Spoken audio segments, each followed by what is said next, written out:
తిరుపతి శ్రీ వెంకటేశ్వర వైద్య విజ్ఞాన సంస్థ ఆధ్వర్యంలో గురువారం కోవనూర్ పిహెచ్సి పరిధిలోని గుంటిపేడు కండ్లూరు గ్రామాల్లో ఉచిత క్యాన్సర్ స్క్రీనింగ్ పరీక్షలు నిర్వహించారు.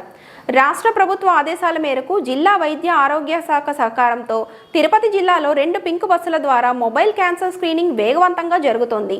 బీపీ, షుగర్ పరీక్షలతో పాటు పింక్ బస్సుల్లో మహిళలు, పురుషులకు నోటి క్యాన్సర్ పరీక్షలు, మహిళలకు రొమ్ము క్యాన్సర్ నిర్ధారణకు మమోగ్రామ్, గర్భాశయ ముఖద్వార క్యాన్సర్ నిర్ధారణ కోసం పాప్స్మియర్ పరీక్షలను ఉచితంగా నిర్వహించారు. మహిళలు, పురుషులు విశేషంగా విచ్చేసి క్యాన్సర్ స్క్రీనింగ్ పరీక్షలు చేయించుకున్నారు.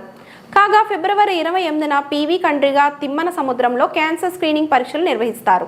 ఈ కార్యక్రమాల్లో పిహెచ్సి వైద్యాధికారి డాక్టర్ జగదీష్, స్విమ్స్ మెడికల్ ఆఫీసర్లు డాక్టర్ హరిత, డాక్టర్ పద్మావతి, సర్పంచ్ మురళి, పంచాయతీ కార్యదర్శులు గజేంద్ర, విజయకృష్ణ, స్థానిక నాయకులు సుధాకర్, వాసు, ఎంఎల్హెచ్పీలు స్వాతి, మాధవి, ఎంఎన్ఏలు భారతి, విజయ నిర్మల, స్థానిక వైద్య సిబ్బంది, ఆశా వర్కర్లు, సచివాలయ సిబ్బంది పాల్గొన్నారు.